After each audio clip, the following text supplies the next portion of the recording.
So, if you could expand, what were your thoughts when coming up with the mascot for John's Incredible Pizza? Our mascot should be a bear with a big old donkey dick.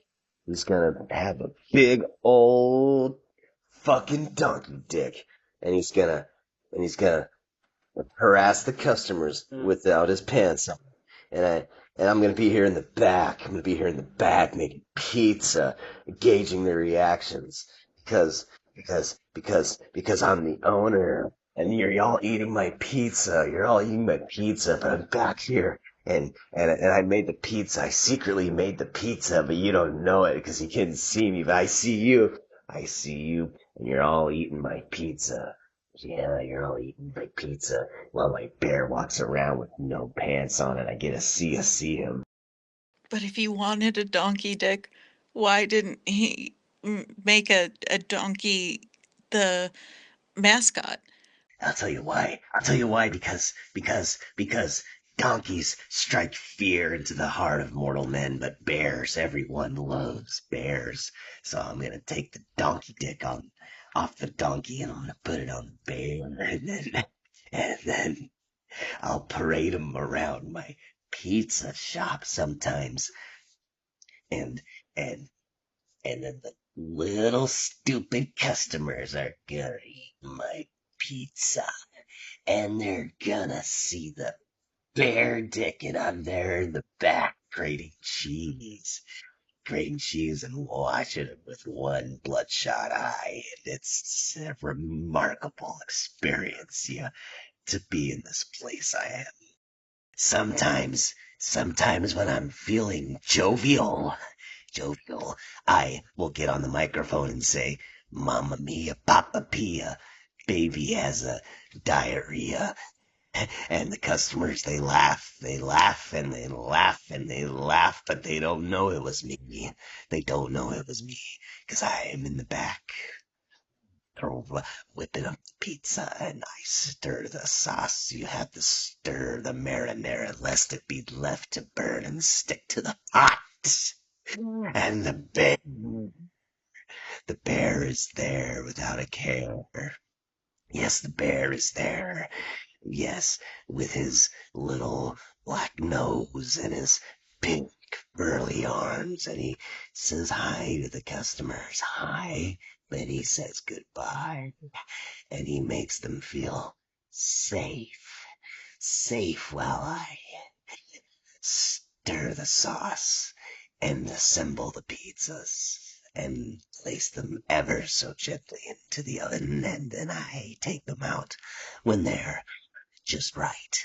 And I make sure these pizzas get to the customers because if you're hungry, well, you want a pizza this.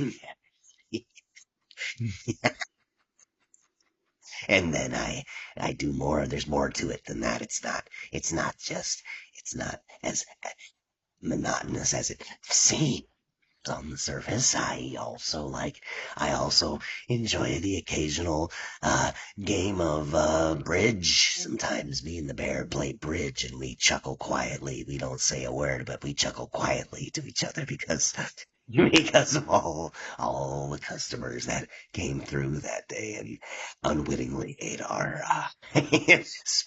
pizza. Now the question is, what's in the sauce?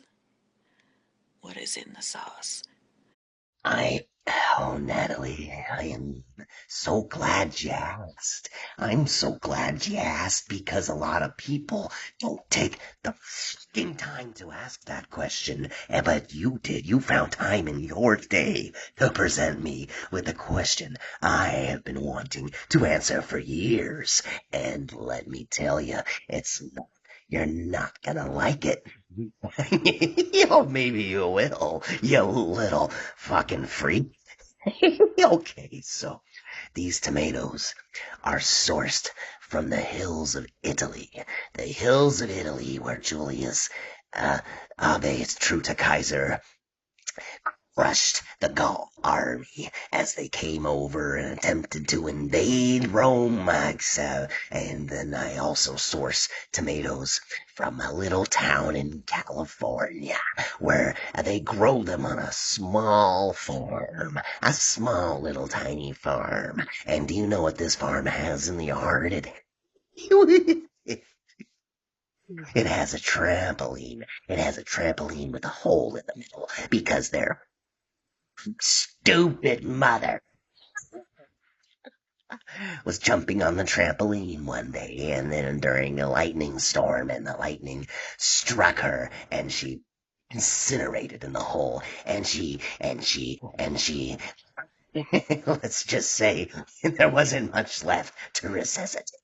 And all these poor little family was left with this tomato farm, and I buy their tomatoes because it's the least I can do. And I take these tomatoes, I throw them in a blender, but not just any blender. No, I got this blender for Etsy. Yes, it was the custom-made blender, and it has little chews on it. And yes, someone someone takes time out of their day to paint pop culture icons on Hamilton Bay blenders, and I bought this and I blend them up real just the right speed, like, and then I take the sauce and I add some olive oil, but it's not just any olive oil because the olive oil in America is a disgrace. It's not the real stuff. It's not legally olive oil. Yeah, so I take olive oil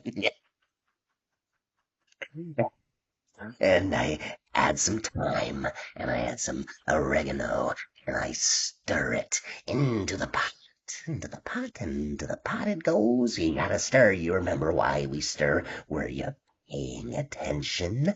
Because if you were, you'd know that you have to stir constantly, lest it's to the freaking pot. And that means the bear's doing dishes, and he doesn't like that. He doesn't like it one bit.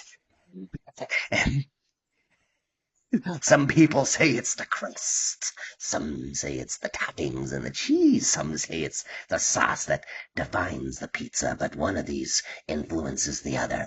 None more directly the extent to which than the crust influences the sauce. But the crust is a story for another day. And you asking a lot of questions, you pretty little bitch. So here's one for you.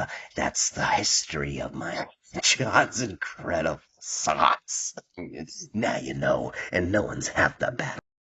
So John's Incredible Pizza has become kind of morally neutral because, yes, it is a sex offender and one hell of a proprietor. Crazy man. But he also, like, locally sources his tomatoes from a family in devastating need, as well as a really lovely sounding place in Italy. He bought a blender from a small business on Etsy because he's a small business supporter. And he makes his own olive oil. I mean, that's so much loving care. And you stir the hell out of that pot because you don't want the bear doing dishes. You've sold me. I'm absolutely going to John's Incredible Pizza. Thank you, Natalie. It took me years on my moral abacus to figure out the perfect counterbalance to my implementation of the bare naked sex offender bear. Yes, because I felt bad from uh, uh, observing with voracious appetite my bear's imposition upon the customers for years.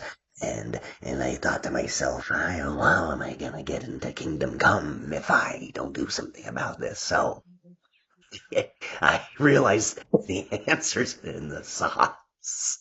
It's always in the sauce because around here it's not the bear. Oh, it's not the proprietor. The sauce is the boss. The sauce is the boss. And now I'm morally neutral. When I die and go find my place in purgatory, where I can play bridge to my heart's content. Yes, Natalie. And why don't you come back here and me and the bear will give you a hands-on lesson on how we toss the dough.